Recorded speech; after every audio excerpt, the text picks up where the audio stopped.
Bonjour. Bonjour, salut, ça faisait longtemps, comment vas-tu aujourd'hui? Waouh, ça faisait grave longtemps. Aujourd'hui, on a quelqu'un qui a accepté notre invitation en DM. Nous sommes avec quelqu'un que nous avons suivi en immersion. Exact. Et qui est DJ. C'est Steve. DJ Malak. DJ Malak. Comment ça va? Ça va très bien. Je suis content de vous voir, content de vous revoir, parce Oui. qu'on s'est déjà vu effectivement. Oui. Et plaisir d'être là. Exclusivité pour Delana Media. Je suis content de le faire avec vous. La dernière fois, on a été en immersion et on a parlé déjà de ton activité. Mais on va commencer par Steve. Qui es-tu? Qui je suis? Voilà, Steve qui est Steve? Est-ce que tu es né chrétien? Est-ce que tu es devenu chrétien? Forcément, je suis pas comme Obélix qui est tombé dans la potion magique dès la naissance.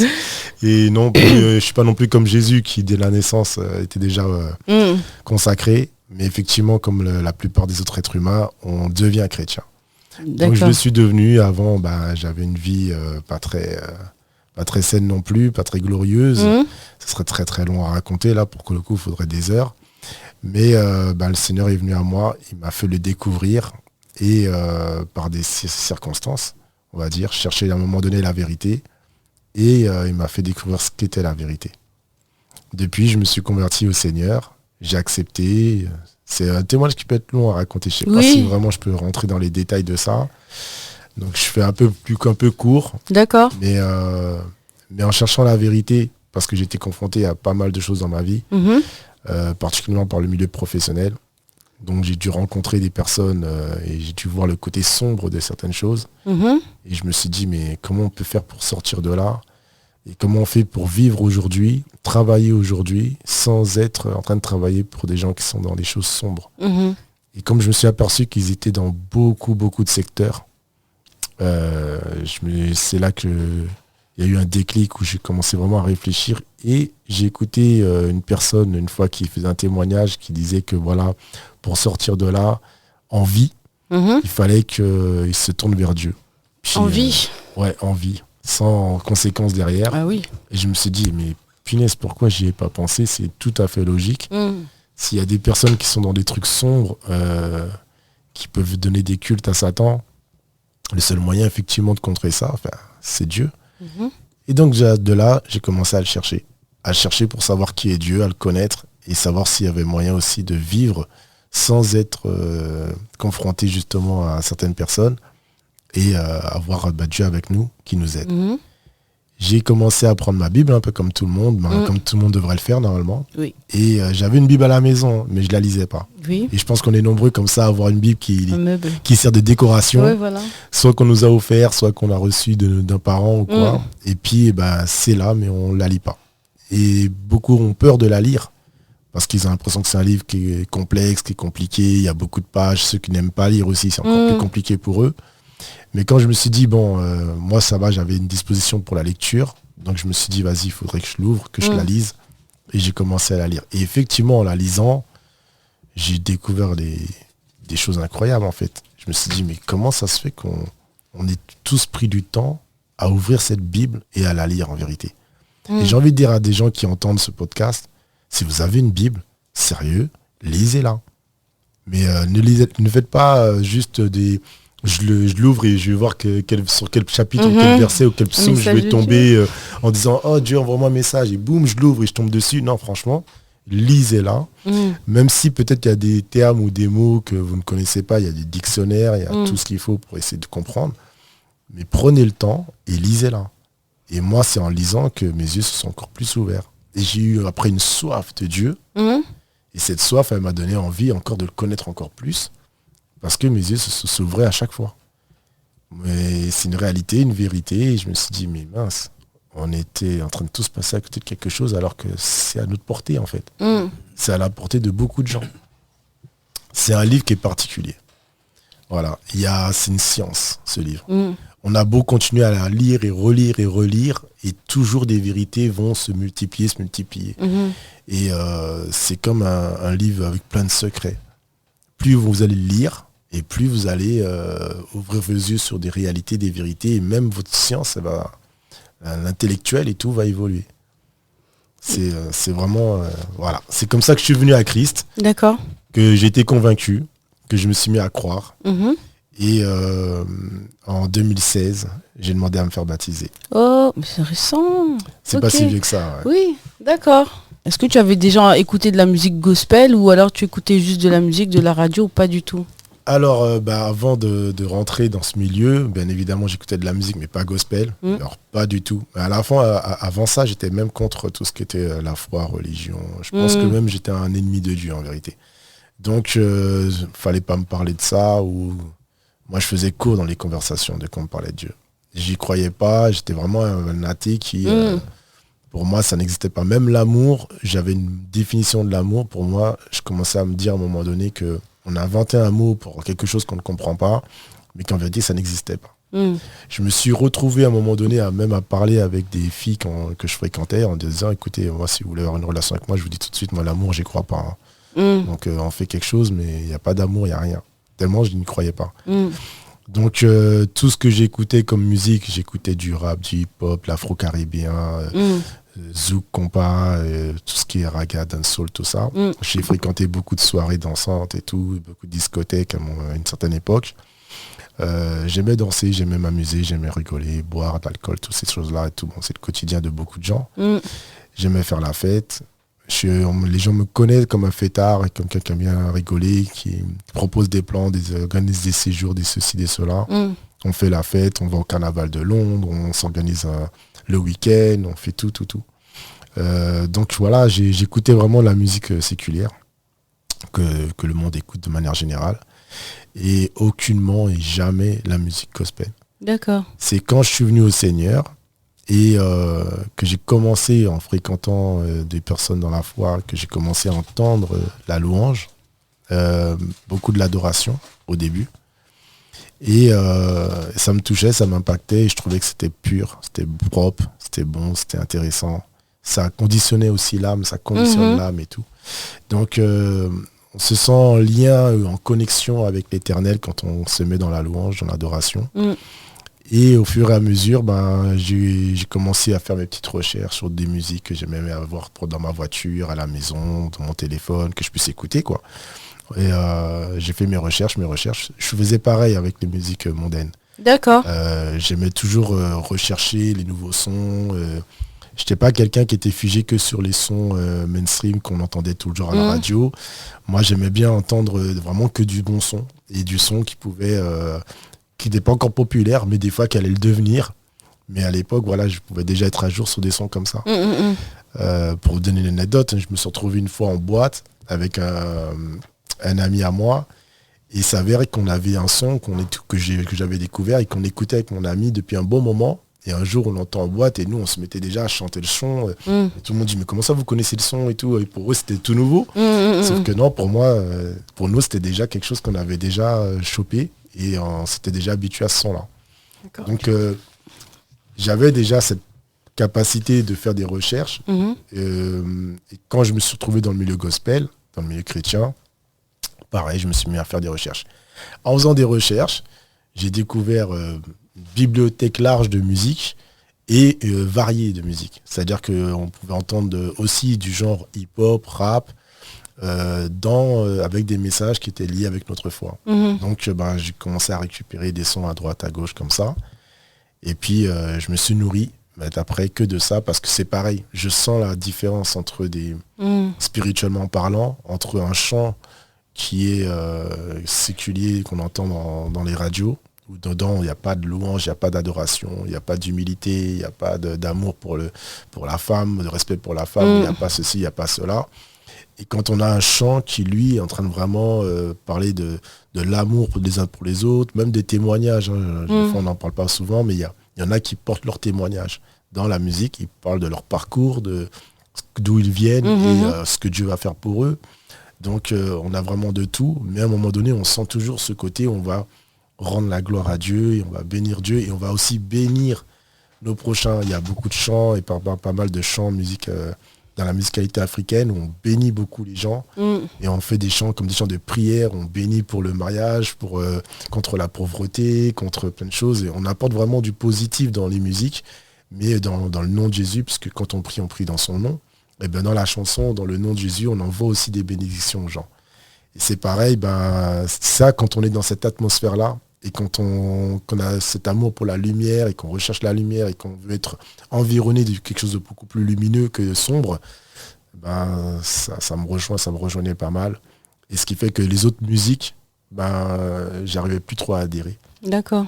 J'arrive plus à adhérer aux autres musiques. Non pas que les artistes sont pas bons, mais parce que les messages ne correspondent pas. Parce que ce soit dans les clips, ou des fois très dénudés, voilà, ça correspond plus non plus. On préfère la pudeur, on préfère le respect. On n'a pas envie de voir notre fille prendre des exemples et suivre des modèles qui ça a été radical.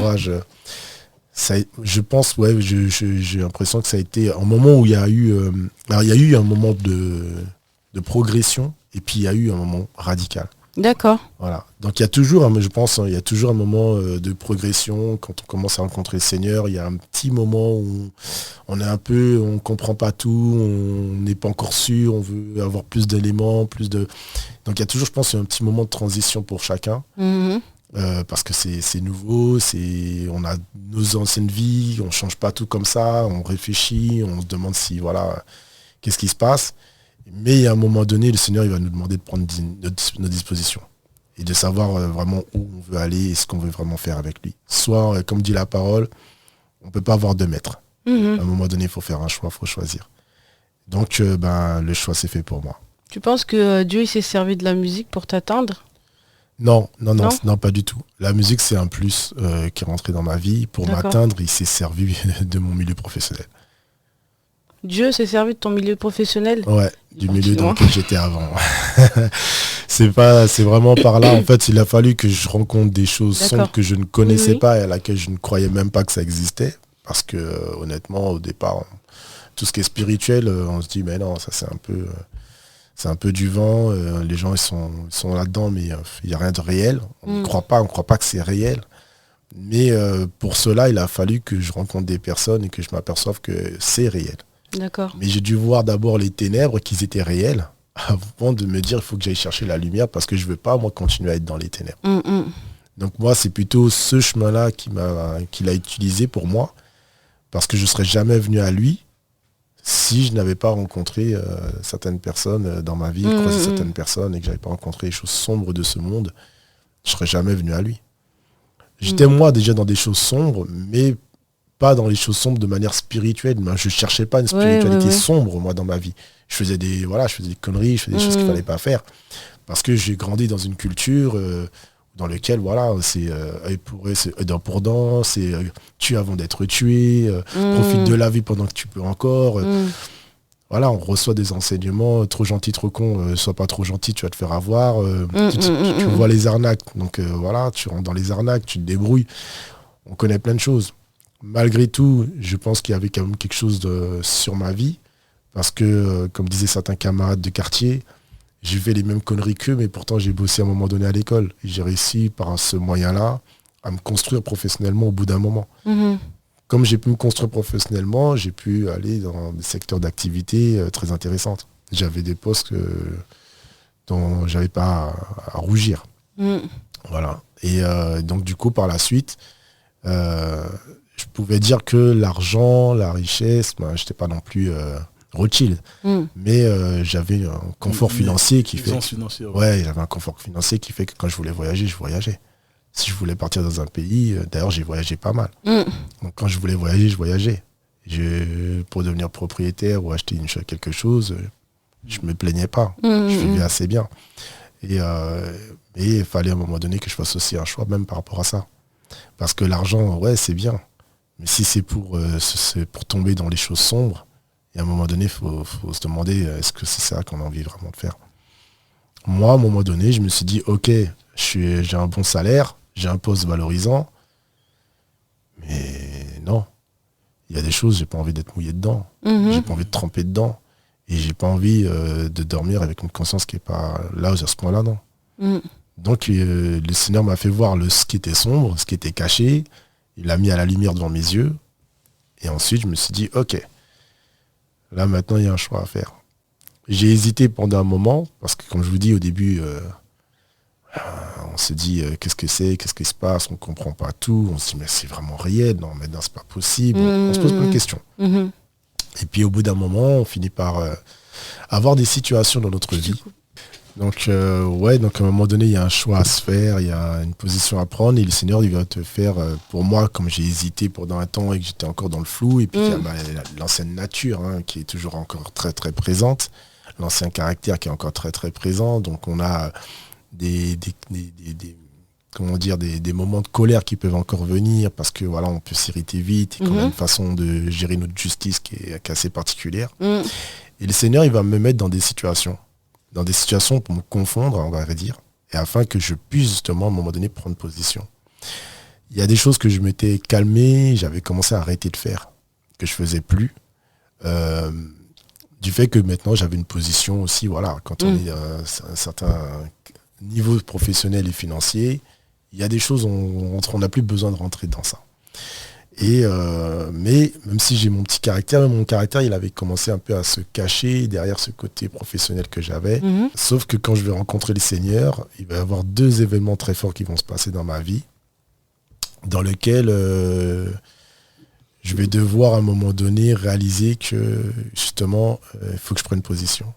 Donc une fois, je vais me retrouver avec une situation familiale qui va se compliquer, qui va être un peu compliquée. Et on va me contacter en pleine nuit, en pleine soirée pour me dire que voilà, il est arrivé quelque chose de très très grave à un membre de ma famille.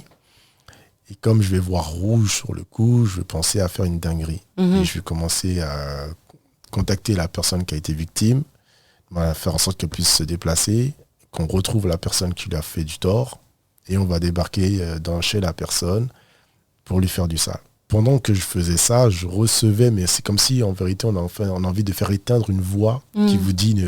qui vous parle en bien, mais on veut faire éteindre cette voix pour dire tais-toi, on n'a pas... je suis vénère. Ouais, j'ai pas envie d'entendre cette voix-là, en fait. Donc, du coup, je reçois que ce que tu vas faire là, ne le fais pas. Mais moi, je vois trop rouge, et je me dis non. Là, la personne, on va la terminer. J'avais une batte de baseball ce soir-là. On essaie de franchir une barrière pour entrer dans une résidence qui est privée. On l'a franchie. J'ai ma ceinture qui se pète en 2. Et je ne comprends pas pourquoi. Parce que en fait, la ceinture n'était pas abîmée, elle n'était pas vieille. Elle se fend en 2. Heureusement que le pantalon, il tenait ce jour-là quand même, tu vois. Elle se fend en 2. Ça m'alerte un petit peu, mais je vois trop rouge pour m'arrêter. Donc je continue. On arrive chez la personne, on fait sonner de telle sorte qu'elle ouvre. Et quand elle ouvre, direct, je lui saute dessus avec la batte. Et je me défoule avec la batte. Et la batte, elle va se casser en 2. Mais en fait, cette batte-là, elle s'était jamais cassée depuis. Et ce jour-là, elle va se casser. Et là encore, ça va m'alerter. Parce que jusqu'ici, elle a servi sans jamais casser. Mais ce jour-là, elle va casser. Elle va se casser en 2. Je vais dire, tiens, c'est bizarre, ma ceinture qui se coupe en 2, la batte qui se casse en 2. Et je reçois que je suis pas avec toi dans ce que tu fais. Vous savez, il y a une sorte de voix qui nous parle et qui dit, je suis pas avec toi dans ce que tu fais.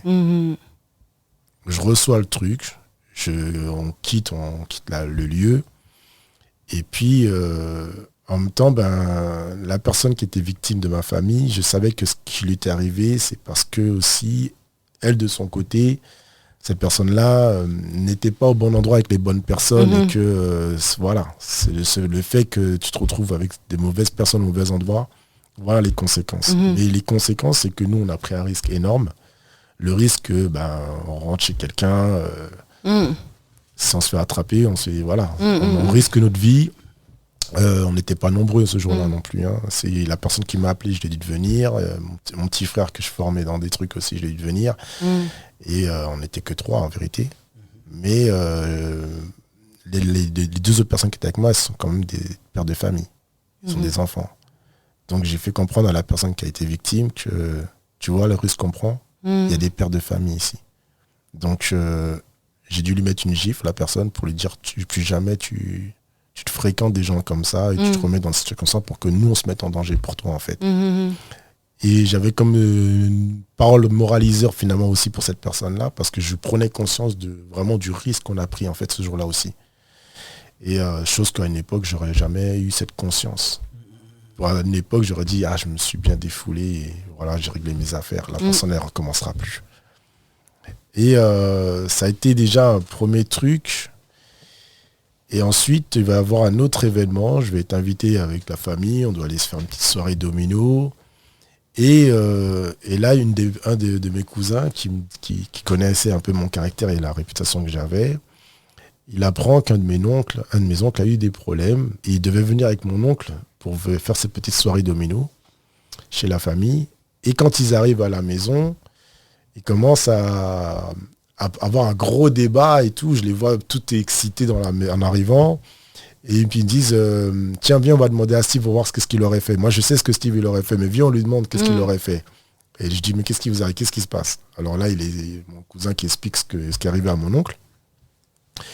Et quand j'entends ce qui est arrivé à mon oncle, je dis, mais tonton, on a des cagoules, on a tout ce qu'il faut, on règle ça. Et là, mon cousin qui dit, tu vois, voilà, je te dis, tonton, viens, on fait ça, nous, on va gérer. Avec Steve, on va gérer ça et tout. Et pendant que je disais ça, pendant que je parlais comme ça et que je voyais que mon cousin était dans le feu, bouillant, parce que mon cousin, il a beaucoup pris exemple sur mon passé, justement. Et donc, du coup, lui, quand il entend, voilà, lui, c'était... Steve, c'est le gars qui faisait des dingueries aussi. Donc, ça l'a un peu boosté un peu, lui, de voir mon petit côté comme ça et tout. Et donc, il voulait justement qu'avec mon oncle, on aille faire une dinguerie. Mon oncle, il disait non. Et lui, il avait une parole de sagesse. Et même mon oncle, ça m'a surpris, en fait. Parce que je me suis dit, tiens, mon oncle, c'est pas une baltringue, mon oncle, en fait. Donc, je me suis dit, tiens, il a une parole de sagesse. Je dis, non, faut pas se prendre la tête, laisser ça tranquille, laisser ça et tout. Il essaie de...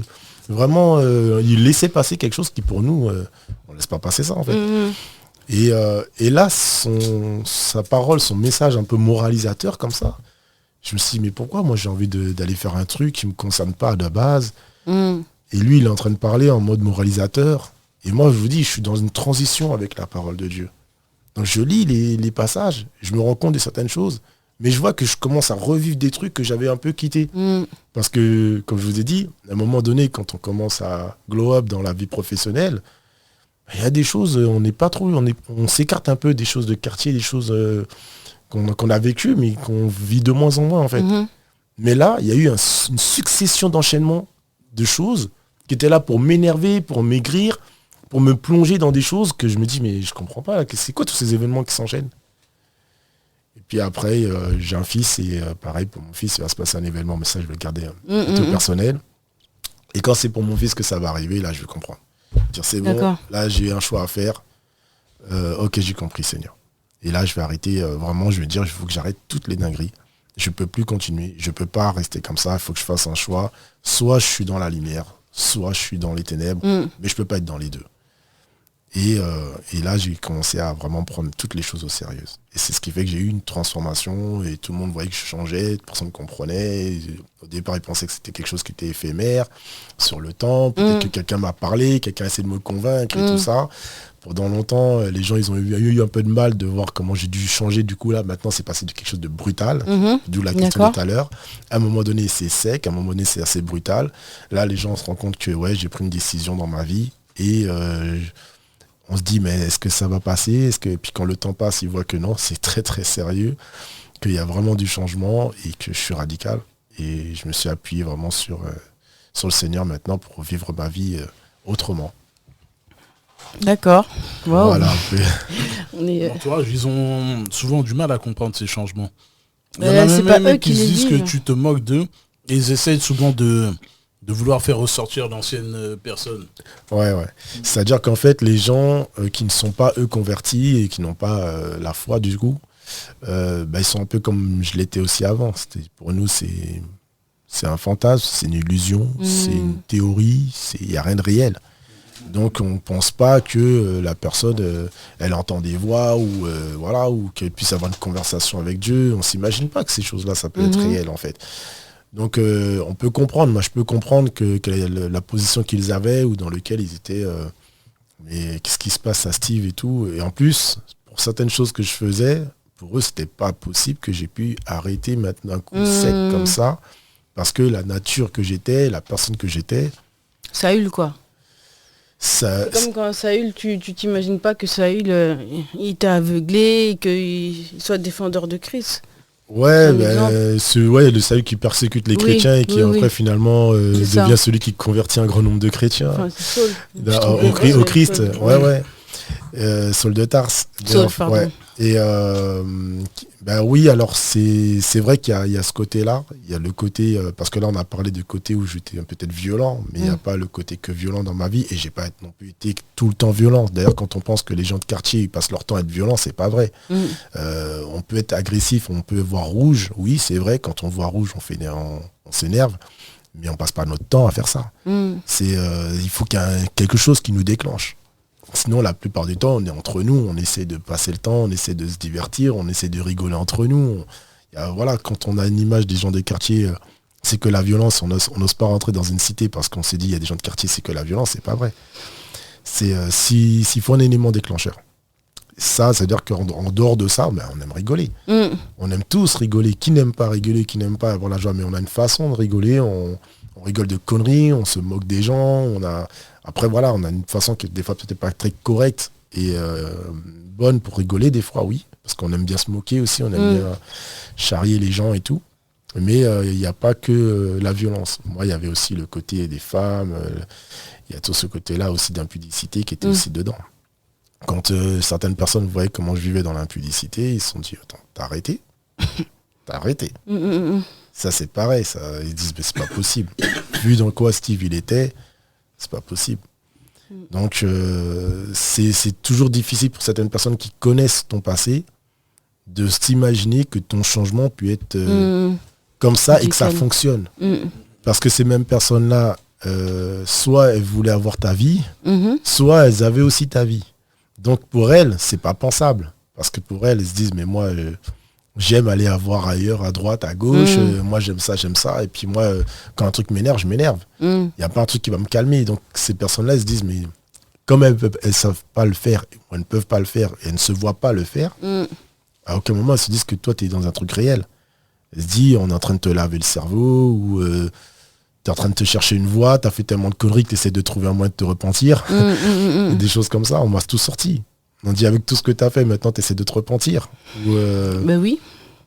Et oui, effectivement, j'essaie de me repentir. Mais parce que quand j'étais touché, j'ai compris aussi de la gravité et les conséquences du mal que j'ai fait. Donc je me suis dit, il faut changer de vie. Il faut qu'on apporte quelque chose d'autre aux gens autour de nous. Parce que j'ai contribué indirectement ou directement à servir Satan quelque part. À faire ce qui était mal et tout sans combattre ni la colère, ni la haine, ni l'impudicité, ni l'arrogance, ni l'orgueil, sans rien combattre. J'ai laissé toutes ces choses-là à m'habiter et faire partie de moi sans jamais combattre ces choses-là. Connaissant pas ce qu'était l'amour, j'ai jamais pu véhiculer l'amour.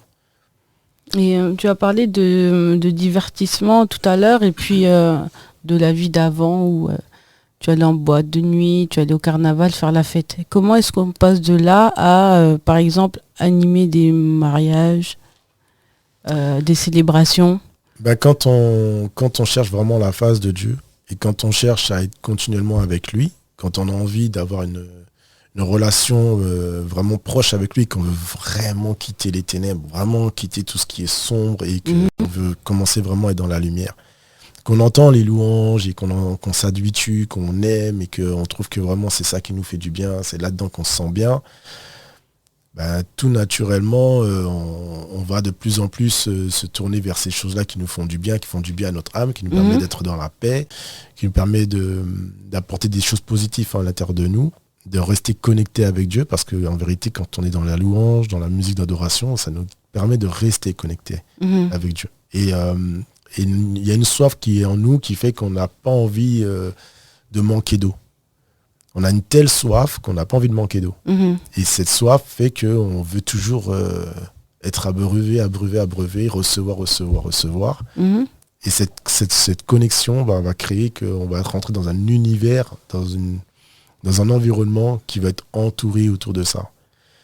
Et puis quand on va voir que certains frères et sœurs qu'on va côtoyer, qu'on va rencontrer, dont on va faire aussi la connaissance, apprécient de voir les chants que tu as, les chants que tu écoutes, et tout ça, eux aussi ils vont commencer à te solliciter pour être DJ, puisque je n'étais pas DJ à l'époque. Avant ça, te solliciter pour être DJ en disant mais avec tout ce que tu as, tu peux nous créer des ambiances, tu peux nous faire des soirées pour nos mariages et tout. Et je vais commencer au début à être plutôt réticent parce que ça me parle pas. Moi j'étais plutôt celui qui allait danser, qui dansait sur la musique que les DJ donnaient, pas celui qui était dans l'animation des soirées DJ, c'était pas tout mon domaine. Mais comme j'avais expliqué un peu dans l'immersion qu'on avait eue la dernière fois, c'est que quand je vais me retrouver à un moment donné dans un événement où justement je vais voir qu'il y avait cette pénurie, cette demande de musique gospel, mais qu'on n'avait pas, et que les DJ que les mariés rencontraient, des fois ne pouvaient pas justement procurer toute cette musique gospel dont on avait besoin. Vu que les autres frères et sœurs vont aussi me rabâcher encore cette fois-là. Ah, mais tu vois, si tu avais cette musique-là pour nous, si tu étais devenu DJ, on aurait pu passer une très bonne soirée. Parce qu'il y a des chrétiens qui sont aussi un peu sensibles à ces choses-là, qui eux aussi sont demandeurs, et aussi ils ont envie de paix, ils ont envie de musique qui les mettent en bien et en corrélation avec ce qu'ils vivent, avec leur foi et tout. Et comme je disais la dernière fois, c'est que dans cette soirée, dans ce mariage-là, quand le DJ il a commencé à faire la musique pour la soirée dansante, il a commencé à envoyer des musiques de personnes qui avaient des paroles très impudiques, très vulgaires. Et malheureusement pour le DJ, dans cette soirée, dans ce mariage-là, une bonne partie de l'assemblée des invités étaient dans la foi, étaient chrétiens. Et ils supportaient pas de ce qu'ils entendaient, ça cassait les oreilles à beaucoup de gens. Ils ont essayé de demander au DJ, ils sont partis le voir pour lui dire voilà, est-ce que tu peux nous remettre des trucs, changer, ou si tu veux mettre des musiques séculières du monde comme ça, essaie de nous mettre des trucs où il n'y a pas de vulgarité finalement. Mais c'est pas son domaine, c'est pas sa prédilection, lui il a pas l'habitude de faire ça, donc on peut pas lui jeter la pierre non plus comme ça, mais c'était pas son truc, il a fait ce qu'il pouvait, il n'était pas équipé pour. Et du coup, il n'a pas pu répondre aux besoins de ces mariés-là et des invités particulièrement.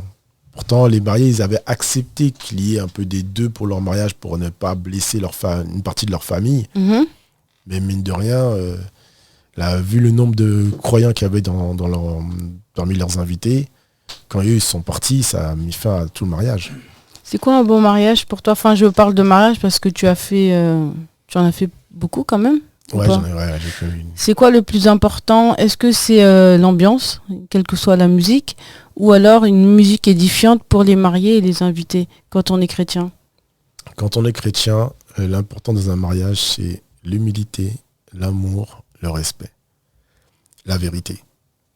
J'ai envie de dire à tous ceux qui ne sont pas encore mariés et qui vont se marier, vous allez voir que des fois, vous allez vous retrouver dans des situations qui vont être un peu stressantes. Stressantes pour vous, les mariés, et vous allez quand même être un peu éprouvé dans votre foi. Est-ce que vous allez garder le calme et la confiance à ce moment-là ? Est-ce que vous allez savoir prendre du recul et rester humble à ce moment-là ? Parce qu'il s'avère que je pense que d'autres DJ, d'autres confrères pourront le témoigner. On voit, nous, des comportements de certains chrétiens dans lequel on se dit vous êtes laissé un peu embarquer dans quelque chose, vous n'avez pas su gérer la pression et là vous êtes un peu oublié et on a envie de leur dire mais gardez la foi, restez calme, soyez humble. Ne cherchez pas à faire des trucs hyper artificiels, j'ai envie de dire. Faites avec vos moyens, n'allez pas au-delà de vos moyens. Faites avec ce que Dieu vous donne. Faites simple. Et ne regardez pas ce que les autres ont fait pour vous dire, voilà, tiens, nous on a vu là-bas, il y a ça, alors nous aussi on veut ça. Alors que vous n'avez pas forcément les moyens de le faire. Faites des choses simples et franchement, l'important dans un mariage, c'est d'avoir les bonnes personnes autour de soi. Ça ne sert à rien pour moi d'inviter 4000 personnes alors que tu connais véritablement que 10 personnes parmi tes invités, il y en a vraiment que 10 avec qui tu es vraiment proche. Vous allez inviter plein de gens, ça va vous faire des dépenses énormes, des fois que vous n'avez pas les moyens. Pour ceux qui ont les moyens, il n'y a pas de problème. Vous avez les moyens, vous êtes des rois, vous êtes des princes. Vous pouvez vous permettre de vivre comme des rois et comme des princes et inviter tout un village si vous voulez. Mais il y en a d'autres, vous n'avez pas les moyens.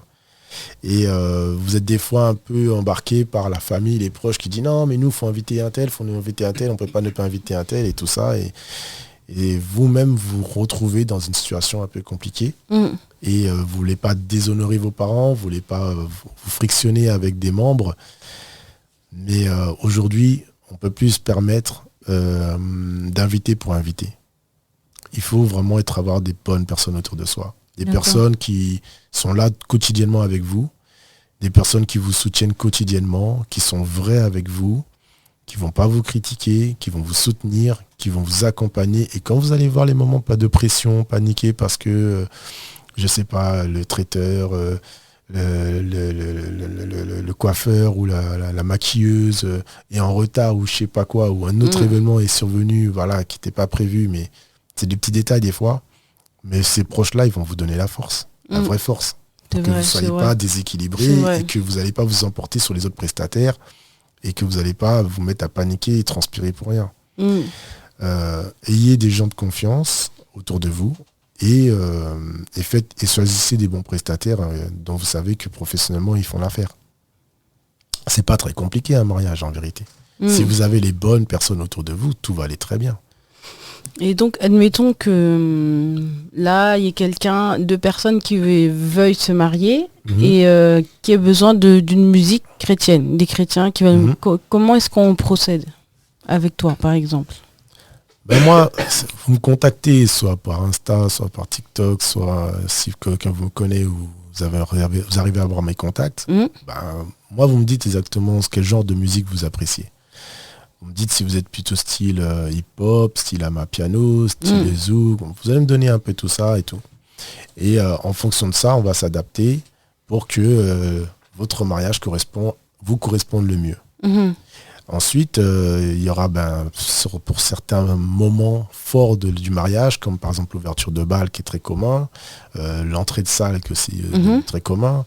Vous avez peut-être des sons que vous aimez vraiment entendre en tant que chrétien et qui vous parlent beaucoup. Donc là aussi, on va faire un choix. C'est vous, c'est les mariés en vérité qui vont faire le choix du son qu'ils aiment.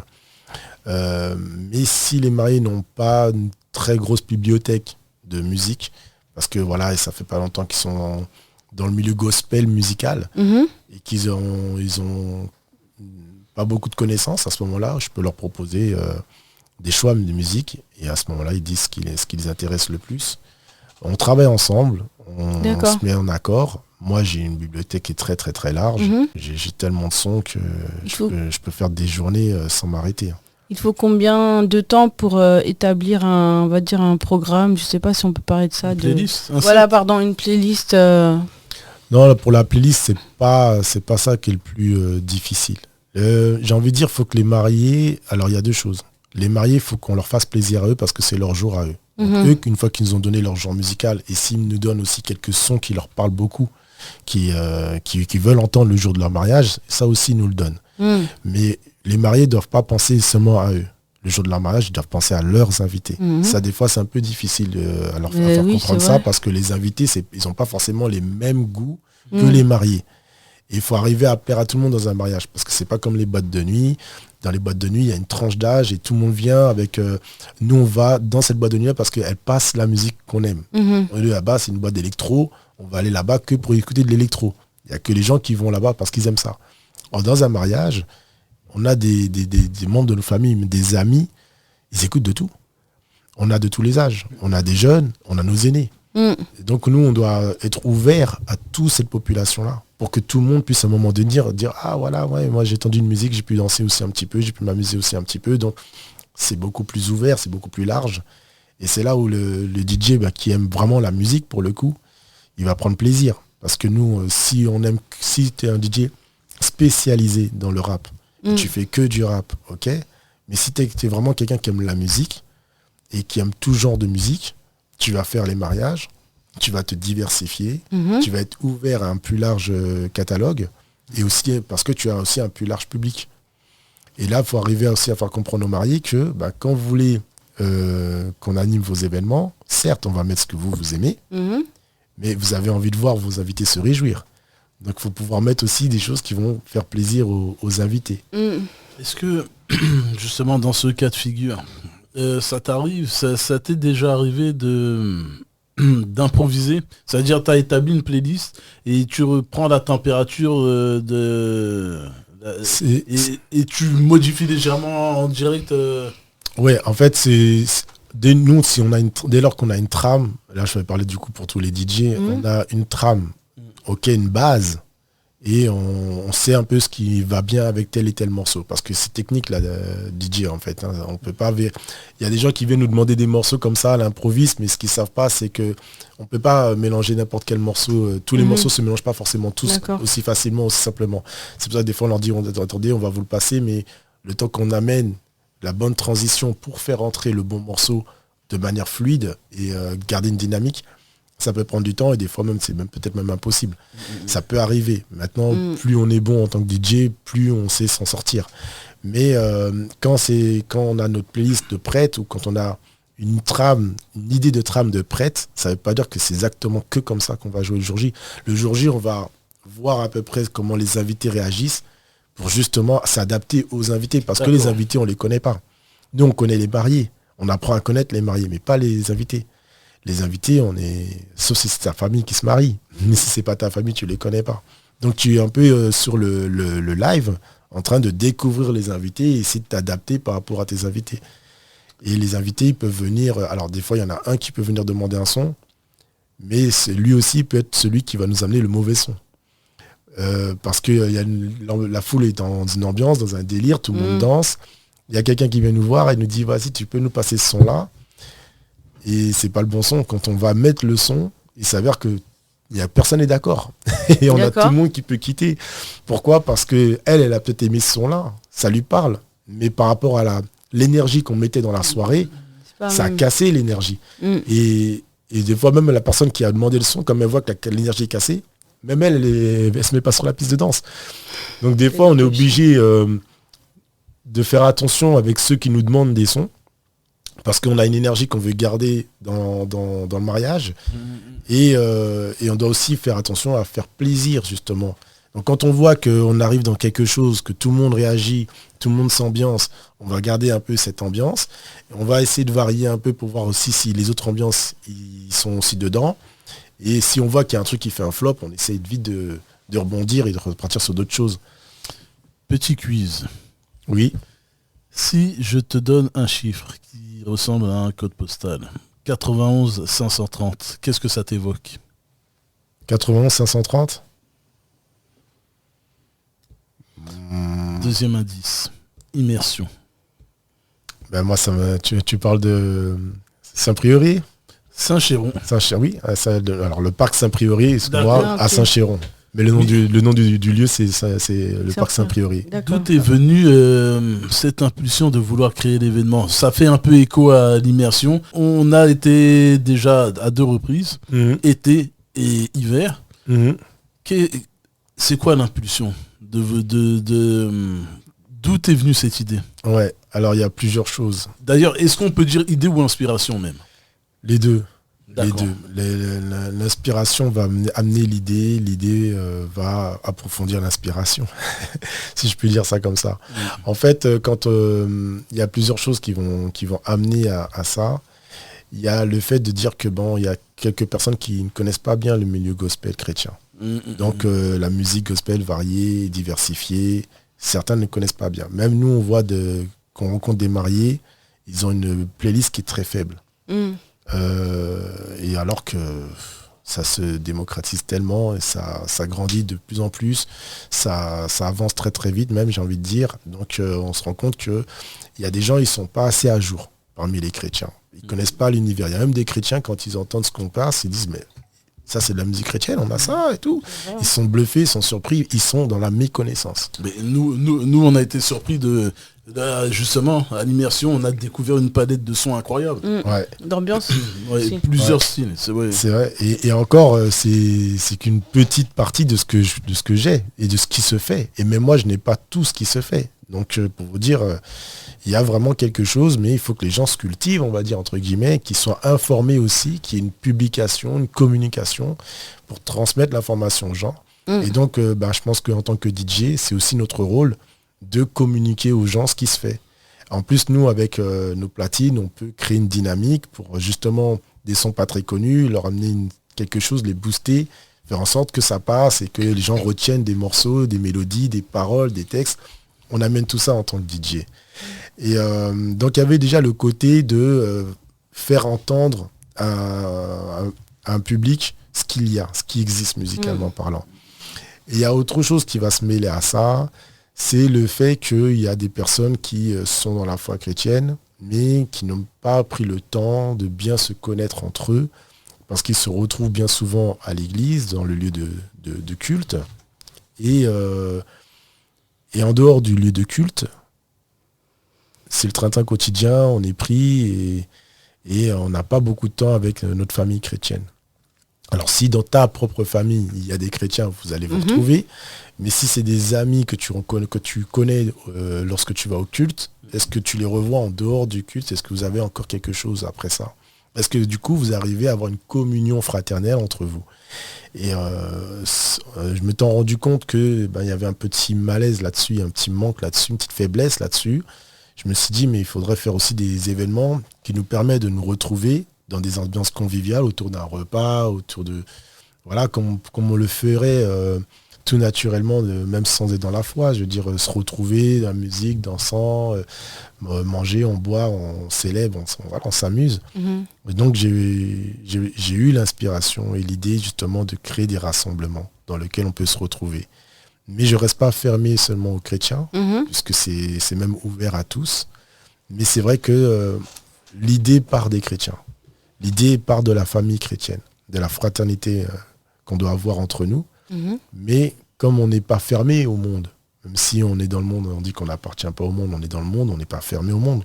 On veut que le monde, justement, reçoive de la paix, de l'amour, de la joie. On veut partager au monde cet amour qu'on a reçu de Dieu et qu'on a envie de retransmettre aux autres. Donc on est ouvert aux autres. Donc on accueille aussi des personnes qui ne sont pas forcément dans la foi. Et en cherchant, en disant mais comment on peut faire, comment on peut se rassembler dans des endroits où on peut recevoir du monde, c'est comme ça que le parc de Saint-Privé à Saint-Chéron aussi a été un lieu qui je trouve très sympa, très accueillant, et en plus c'est un lieu qu'on peut privatiser. Donc ça permet de faire quelque chose d'assez contrôlé, on va dire, du fait que c'est privatisé. Les enfants viennent avec les parents viennent avec leurs enfants, il y a des familles. On n'a pas des motocyclettes qui sont en train de circuler en plein milieu du parc pendant que nos enfants sont en train de jouer. Comme on a privatisé le lieu. Voilà, moi j'ai connu des barbecues sauvages, on va dire, et t'as des gens qui sont en moto, qui viennent, qui circulent. Le ballon sur le barbecue. T'as nos enfants qui sont pas trop loin, et tout le monde un peu en panique. Et puis si tu dis quelque chose, ça peut partir en vrille. Là, pour le coup, on est dans un endroit très très convivial. C'est très très beau. Comme vous avez pu voir, c'est charmant. Et à part la dernière fois où vous êtes venu, la météo elle était un peu bancale, mais... C'était secondaire, on va dire. Voilà. Mais quand il fait aussi très très beau, c'est super agréable, c'est convivial. Donc le lieu a été un bon environnement pour ramener tout ce qui était nourriture, boisson, manger, et la sono, puisque je peux brancher ma sono là-bas, et en même temps faire découvrir la musique en même temps, et s'ambiancer tous ensemble.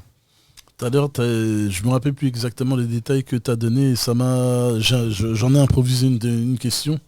Est-ce qu'en tant que DJ chrétien, tu t'estimes être responsable de la musique que tu diffuses? Est-ce qu'il y a... Et là, je parle pour ton cas personnel. Est-ce que aussi, par extension, tu pourrais prétendre pouvoir répondre qu'un DJ chrétien est censé être responsable de la musique qu'il diffuse? Ah mais complètement.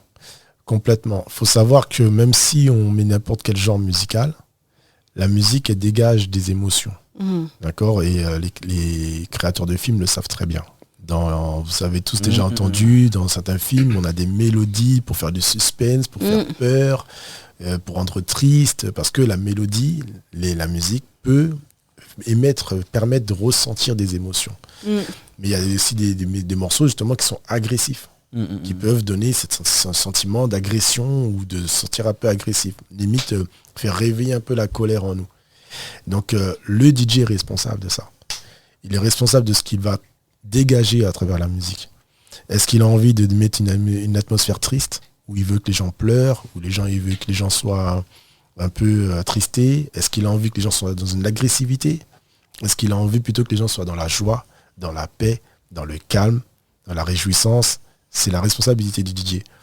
Et même si on est ouvert à tout genre musicaux, parce que c'est pas tel ou tel genre musical des fois qui est le problème, c'est des fois le message, la parole, mais le DJ doit quand même faire attention que la mélodie ne crée pas une mauvaise atmosphère d'agressivité. Même dans le milieu chrétien? Oui. D'accord. Oui. On a des fois moi j'ai des musiques que j'aurais du mal à passer ou que j'ai même pas envie de passer parce qu'il y a une agressivité dans le morceau. Elle est palpable, on la ressent et c'est pas ce que j'ai envie de dégager. Mm-hmm.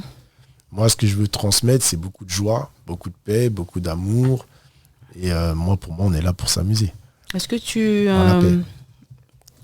t'amuser à dans la paix, s'amuser dans la paix. Est-ce que sur ce point, tu pourrais dire que ta responsabilité, comme tu en parlais, c'est de bénir? Est-ce que c'est systématique ou alors c'est une volonté? C'est aussi une cohérence avec l'Esprit Saint. J'ai envie de dire, c'est celui qui cherche toujours à être connecté avec le Saint-Esprit, qui veut toujours être cohérent avec sa foi. C'est un peu, ça fait partie des choses qui dira, moi je vais plus être dans les ténèbres, je vais être dans la lumière. Mais dès lors que je ressens une atmosphère sombre, je la dégage. Il ne faut pas qu'elle reste là. Je ne peux pas communier avec cette atmosphère. Vous voyez ? Alors, ce qui est bien avec justement les artistes chrétiens, c'est que par exemple, ils sont capables de prendre une rythmique drill, par exemple, dont on connaît la naissance de la drill. La naissance de la drill, c'est fait dans une atmosphère plutôt violente. D'accord. Ok. Donc dans l'esprit des gens, la drill, c'est on parle de crimes de rancune, on va faire ci, on va faire ça, et on se met en mode cagoulé, on présente des armes. C'est comme ça que c'est présenté la drill. Mais quand un artiste gospel vient lui reprendre la sonorité de la drill et pose dessus, il va y amener quelque chose de beaucoup plus réfléchi. Il va nuancer cette ambiance-là. Il va amener quelque chose de réfléchi, quelque chose de plus instructif, édifiant et moins agressif pour le coup. On va pas se sentir dans une agression dans la drill gospel. On va plutôt se sentir on danse, on rigole et on s'ambiance et on joue et on écoute quelque chose qui est édifiant pour notre âme. Vous voyez ? Et là, oui, je vais la jouer. Parce que c'est pas si agressif que ça, le message n'est pas agressif. La mélodie, elle est ce qu'elle est, mais elle n'est pas agressive grâce à l'intervention de certains artistes chrétiens. Mais si un artiste chrétien, par contre, quand il veut chanter, il veut prendre un ton agressif, lui, maintenant, il va rentrer dans quelque chose qui va devenir peut-être un peu dérangeant. D'accord. Et là, tu ouvres la parenthèse des artistes. Est-ce que les DJ chrétiens sont souvent sollicités, un peu comme dans les Américains le font beaucoup. Par exemple, Akon, avant que Akon soit connu, Akon était connu dans les boîtes. Est-ce que un artiste chrétien, comme tu l'as cité, est-ce que les artistes chrétiens sont dans cette démarche de venir vous démarcher, vous les DJ? Par exemple, dans le process d'une promotion. Vous voyez, tel artiste prépare un album, son album il sort là au mois de mai, et en mars il démarche les DJ. Oui, là j'ai mon projet qui sort, ils vous donnent leur titre en amont pour que vous contribuiez à leur promo. Alors pour le partenariat, on va dire la fusion des artistes avec les DJ, quelques DJ vont se démarquer parce qu'ils vont devenir DJ producteurs. D'accord. DJ producteur. Donc ils vont eux-mêmes produire des morceaux, des musiques. Je vais prendre l'exemple d'un confrère que je vais citer, DJ 13. D'accord. Ok. Big up à lui. Comment ? Big up à lui. Big up, voilà. Qui ne fait pas que être DJ dans sa profession, mais il gère aussi le côté clip, le côté musique, instrumentale. D'accord. Il travaille avec d'autres personnes, il ne travaille pas tout seul, mais lui, voilà, au bout d'un moment, il va travailler aussi avec des artistes pour faire des sortes de featuring, pour travailler avec eux et composer des morceaux avec eux. Donc ça peut arriver, mais c'est pas aussi fréquent et aussi courant que dans le milieu américain où on sait que le DJ a une très très grande place dans le milieu américain, puisque le DJ c'est celui qui va ouvrir vraiment, qui va élargir la diffusion de la musique. Eux, les Américains, ils ont cette conscience-là. Ils savent que le DJ, il passe en boîte de nuit, il va mettre tellement de morceaux, il va ambiancer la foule, il va créer une dynamique dans l'ambiance qui fait que la foule vont dire « Ouh, ce son-là, il était bon, c'est qui chante ce son-là ?» Exact. Et le DJ, il a un rôle important pour les artistes en Amérique. D'accord. Donc, cette vision, il y a quelques artistes français qui l'ont, mais dans le milieu gospel, je pense qu'ils ne l'ont pas encore tous bien reçu, bien capté ça. D'accord. Ils ne savent pas qu'un DJ, c'est quelqu'un qui va te faire ta com, en fait. Exactement. Vous êtes venu, vous avez entendu des sons, mais vous ne connaissez pas les artistes. Mais parce que vous êtes venu, vous avez entendu des sons, ils vous ont plu, et ça vous donne envie de savoir qui est l'artiste. Exactement. On est une communication presque gratuite pour eux. On est de la com presque gratuite pour eux. Parce que quand on a un événement ou un mariage à 300 personnes, chaque mariage qu'on est en train de faire, il y a 300 personnes qui sont en train d'écouter leur musique. Et nous, on passe des musiques à l'appel.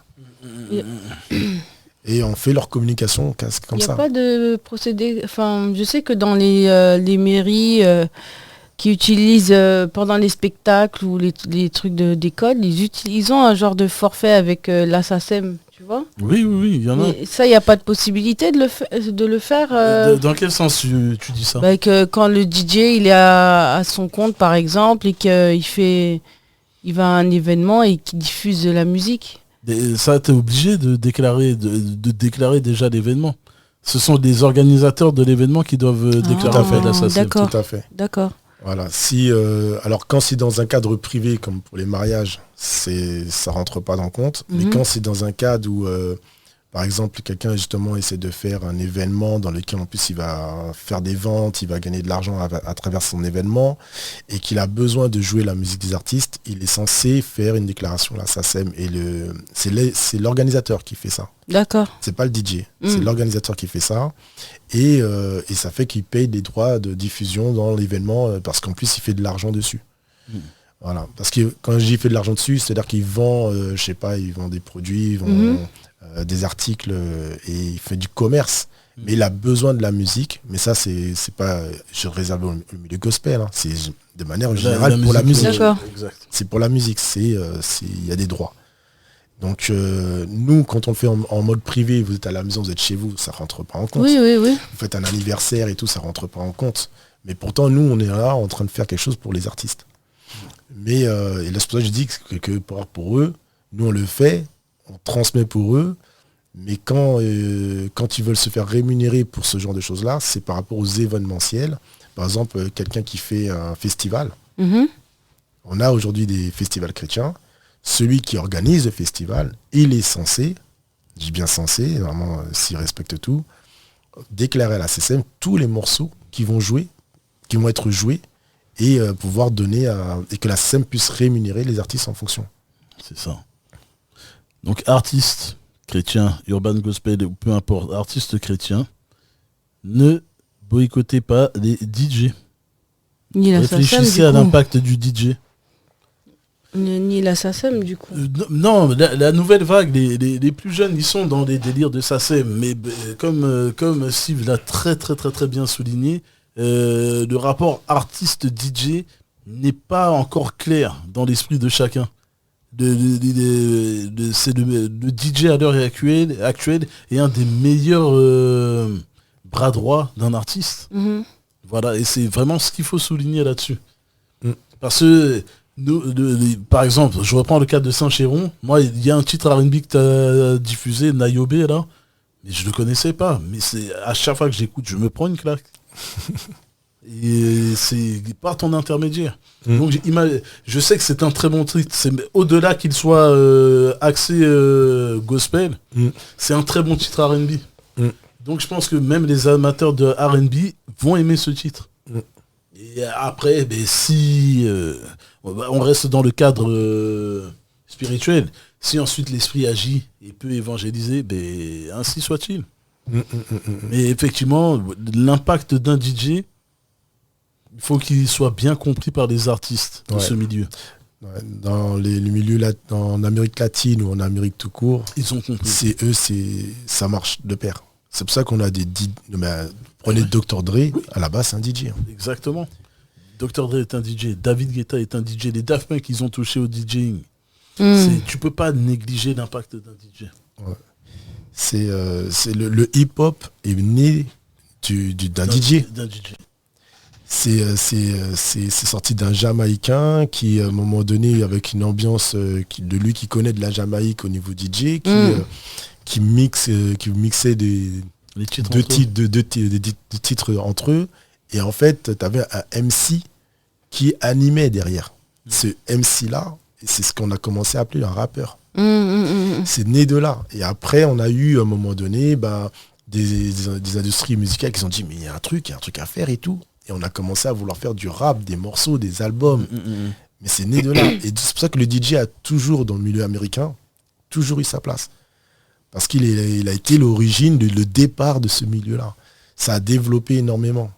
Le DJ lui-même, il s'est développé, puisqu'après, il est devenu aussi producteur. Il y en a qui sont au-delà de scratcher sur les platines. Il y en a, ils ont commencé à vouloir faire de la composition, comme Dr. Dre.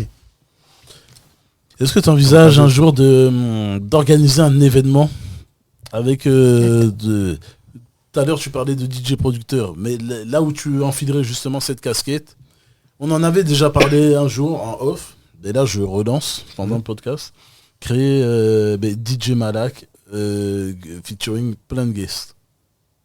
Est-ce que ce serait un projet à venir, ça? Il n'y a rien d'impossible.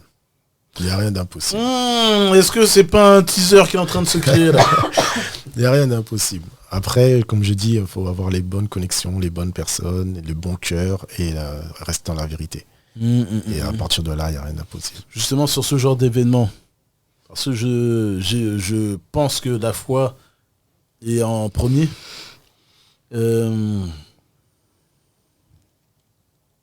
Est-ce que c'est quelque chose qui serait, par exemple, quelqu'un qui, dans le cas où cet événement arriverait, c'est quelque chose qui serait exigé de ta part vis-à-vis des artistes?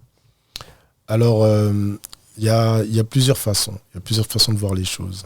Soit on est dans un événement créé par des chrétiens. Et donc là, on a envie que forcément le Saint-Esprit, Dieu, tout soit avec nous. On veut quelque chose de très, très spirituel. Donc forcément, oui, il faudra qu'il y ait la partie de la foi qui soit très, très mise en avant. On ne fait pas les choses sans prier, on ne fait pas les choses sans se remettre à Dieu en amont et tout ça. Et si maintenant, on est plutôt dans quelque chose où c'est pas organisé par des chrétiens, mais les personnes sont intéressées par le mouvement et veulent faire quelque chose avec le secteur du milieu chrétien. Je prends l'exemple. Des fois, ça fait polémique. On a des artistes du monde américains, je prends encore l'exemple américain, qui des fois font des featuring. Là, je parle d'artistes. Qui font des featuring avec des chanteurs chrétiens, gospel.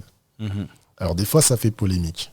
Parce qu'on a l'impression que le chrétien s'est allié avec les gens qui, eux, font des trucs du monde. On prend Nicki Minaj ou je sais pas qui fait des fois...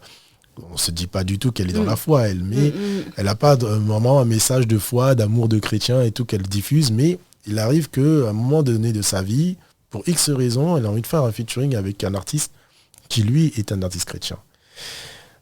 Là, faut savoir peser un peu, faut savoir équilibrer les choses. L'artiste chrétien, il ne renie pas sa foi. Dans ce qu'il va le faire, dans le morceau qu'il va faire, il va diffuser quelque chose qui est en corrélation avec sa foi. Certainement que la personne, elle, qui est dans notre milieu, elle a peut-être aussi cette recherche ou ce besoin ou ce respect. Et elle a peut-être aussi envie justement de nuancer un peu sa musique pour justement apporter quelque chose qui vient de la spiritualité dans sa musique. On ne doit pas fermer la porte à ça. On doit être ouvert à ça.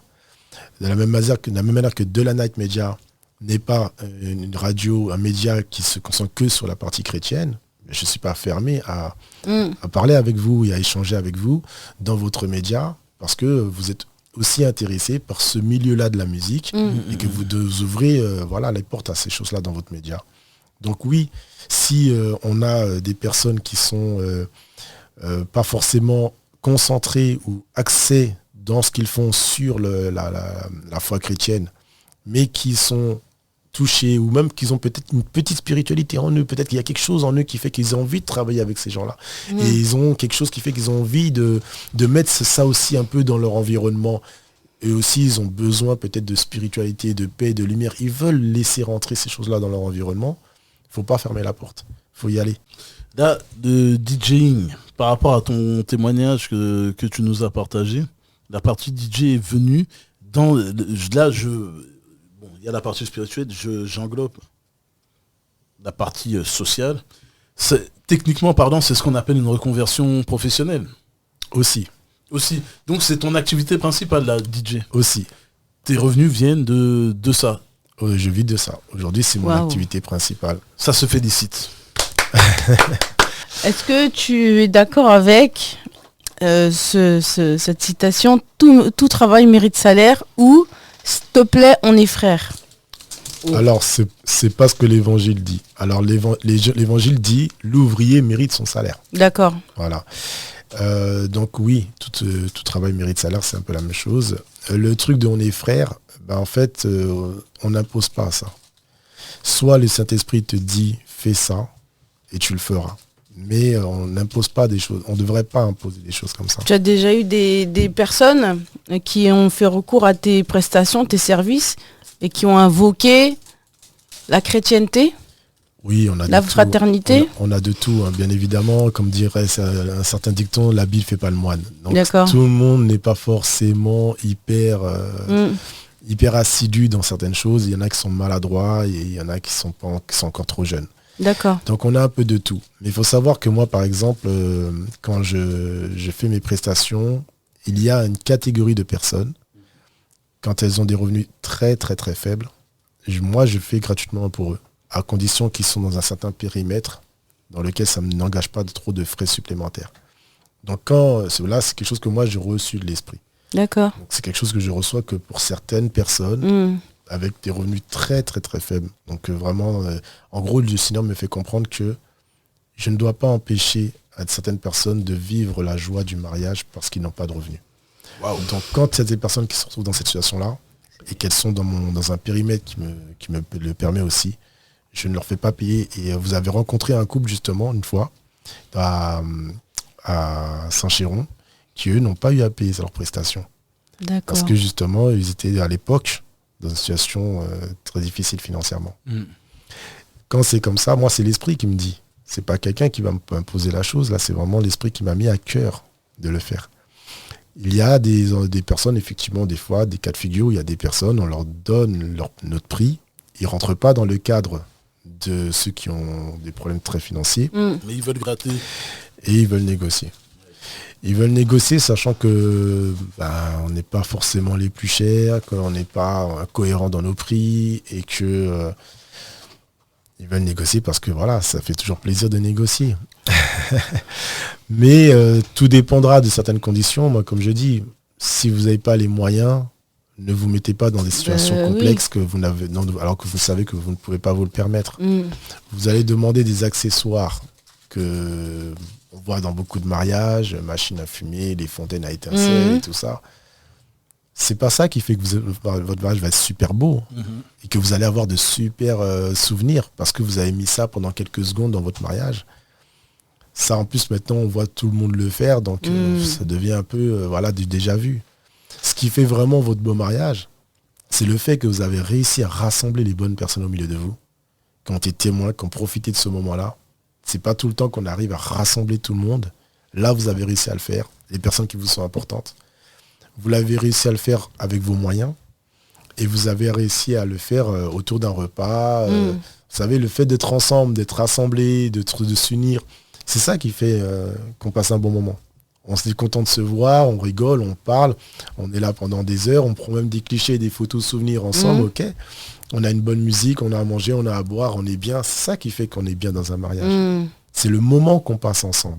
C'est ça qui est le plus important. Après, le reste, c'est artificiel, c'est de la déco, c'est du plus. C'est si on a les moyens de le faire.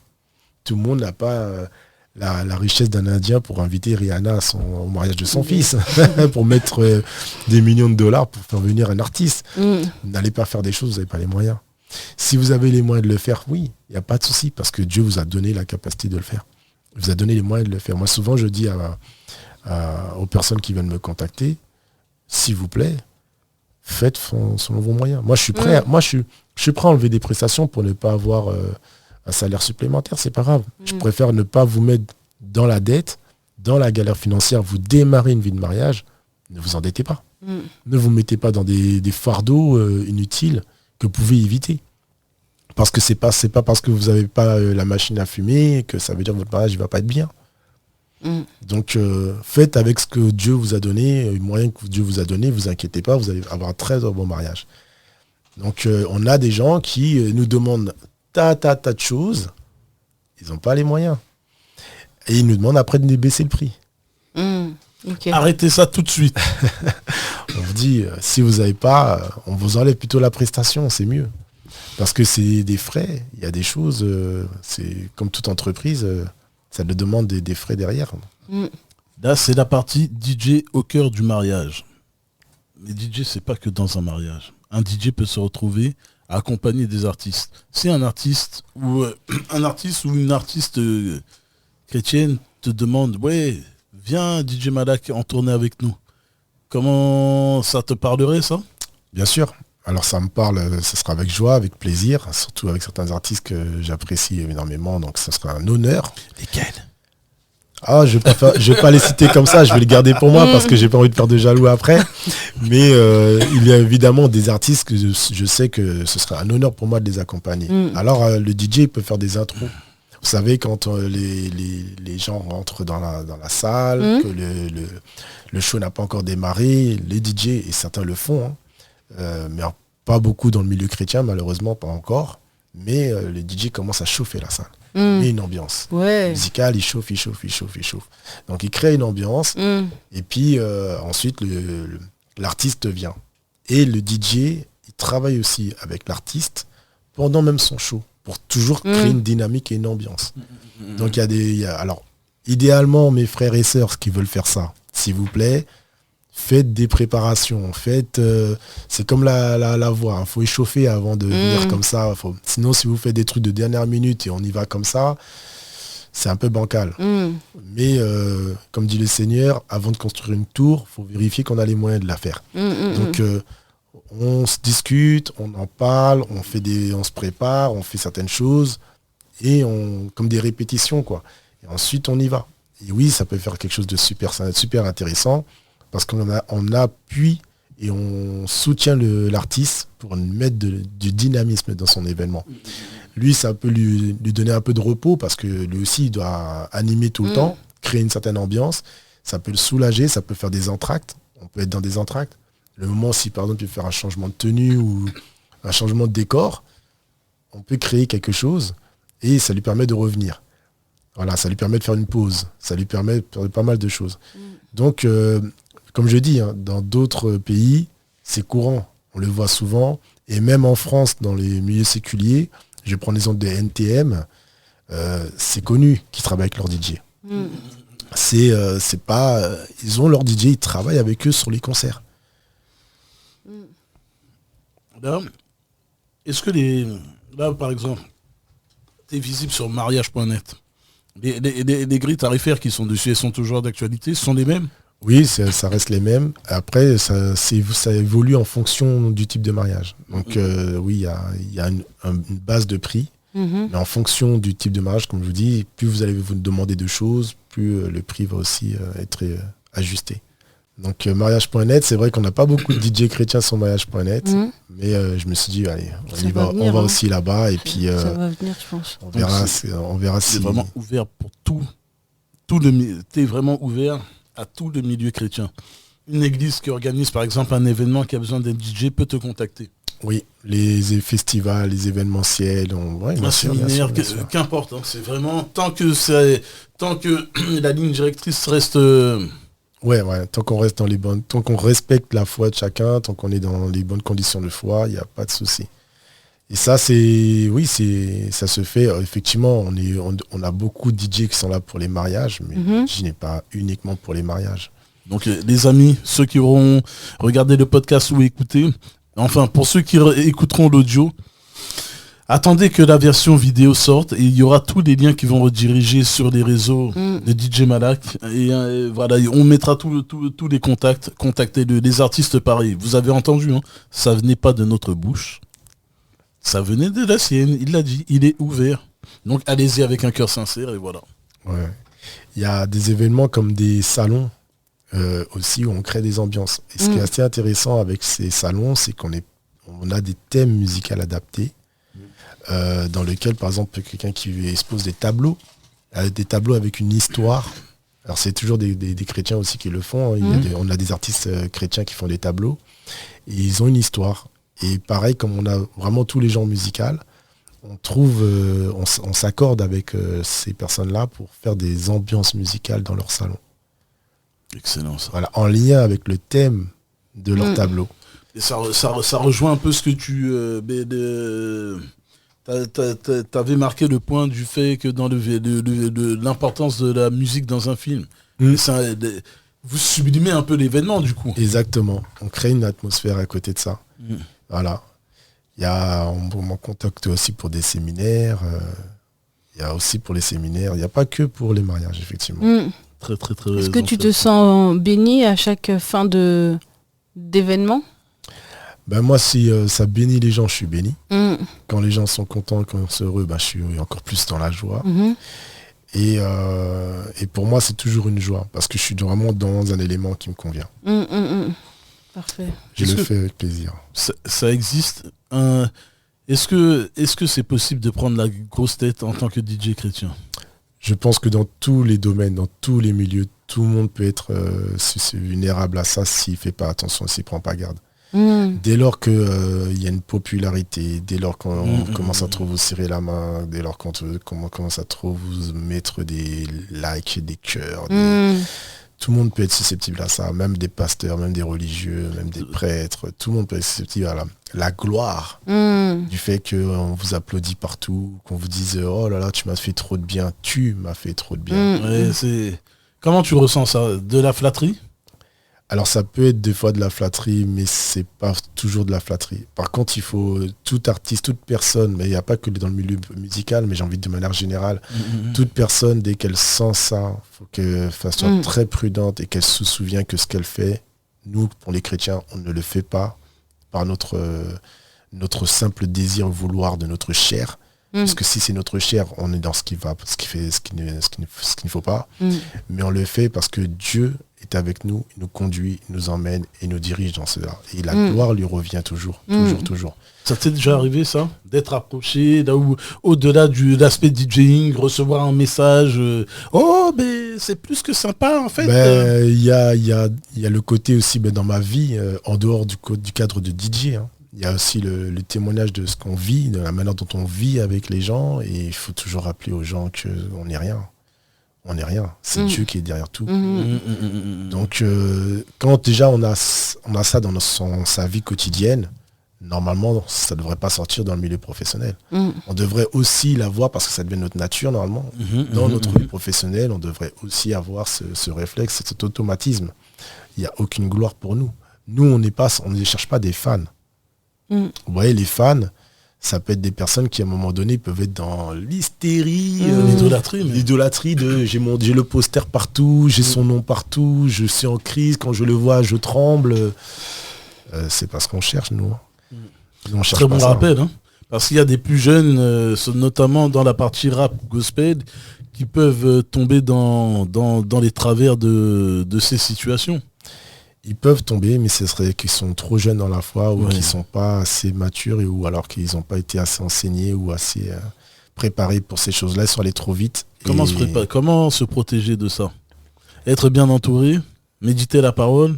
Il y a tout ça. La prière, la méditation, la connaissance de Dieu, la relation avec Dieu. La crainte de Dieu. Est-ce qu'il serait important d'avoir un peu comme un padawan à son Jedi ? Est-ce qu'il faudrait ça pour un jeune artiste chrétien ou un DJ ? C'est bien d'avoir quelqu'un derrière qu'on l'on respecte, qu'on écoute et qui, quand il nous parlera, on saura se reprendre. Et de se dire, voilà, si cette personne elle est là et qu'on sait l'écouter, qu'on n'est pas orgueilleux et on sait se reprendre, on sait se rabaisser et revenir vers le droit chemin. Ça, c'est bien. Après, il y a des personnes qui peuvent, je dis pas, qu'il y a des personnes qui peuvent être comme Saül, comme Saul, tout à l'heure tu parlais, Saul de Tarse, c'est des personnes qui ont reçu de Dieu des choses et qui arrivaient à avancer.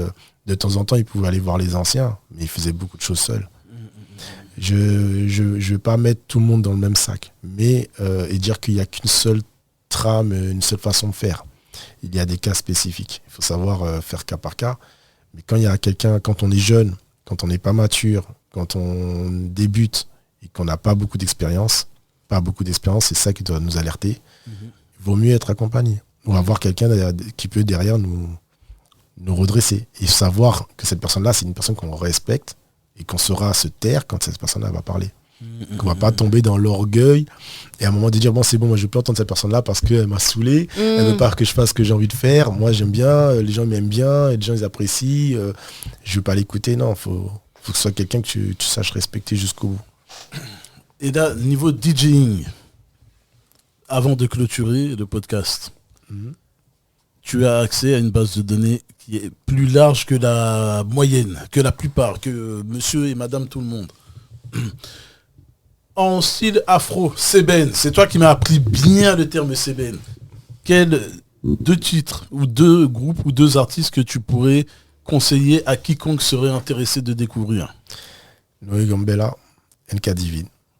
Ça a été très... T'as même pas eu besoin de réfléchir.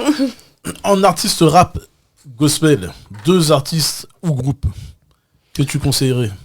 Alors moi il y a un groupe qui me touche beaucoup, c'est Dévotion. Et après les choix sont très très difficiles aussi. Mais il y a quelqu'un que j'ai quand même envie de citer, même si de temps en temps il a eu des moments difficiles, des parcours difficiles, mais c'est quelqu'un à suivre. C'est quand même David O'Keefe. Je le savais. David O'Keefe. Ouais. Bienvenue. Son parcours est très intéressant. Très intéressant. En gospel pur. En louange. Oui.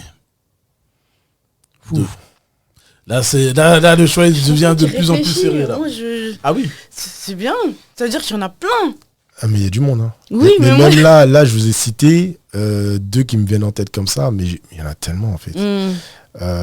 Et d'ailleurs, pardon aux autres, hein, c'est pas contre vous. Mais en louange, en adoration, Prosper, TSB. D'accord.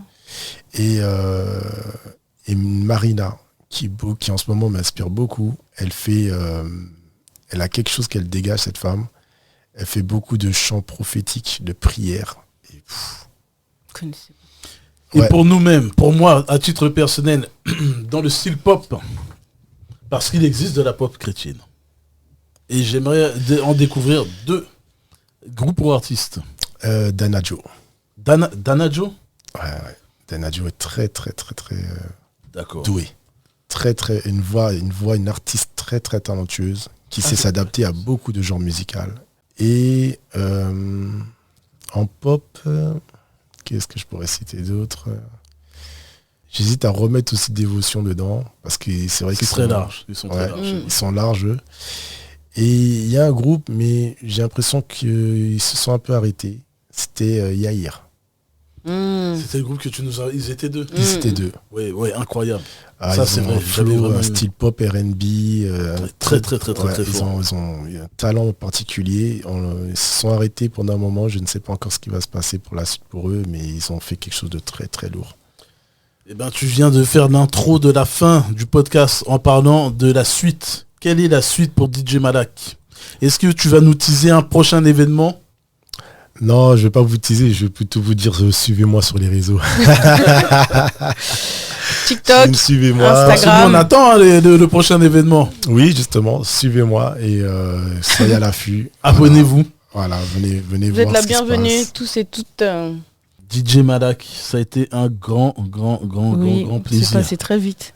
Merci à vous de m'avoir accueilli. Merci pour ton témoignage, pour ta passion aussi, ton activité, ta transmission. Hein. Et ce professionnalisme. Ouais. Parce que professionnel tant dans le partage de ta foi. Et en fait, tu es passionné. Au-delà de professionnel. Je pense que passionné, c'est au-dessus de professionnel. Et la passion est tellement forte que tout est fluide. Et merci de nous avoir accordé ce temps. Moi, c'est moi qui vous remercie aussi pour cette occasion, pour avoir eu le cœur. Et je remercie le Seigneur, bien évidemment, pour ça. Et j'espère que d'autres personnes seront ouvertes et l'oreille à l'écoute de ce qui se passe un peu partout.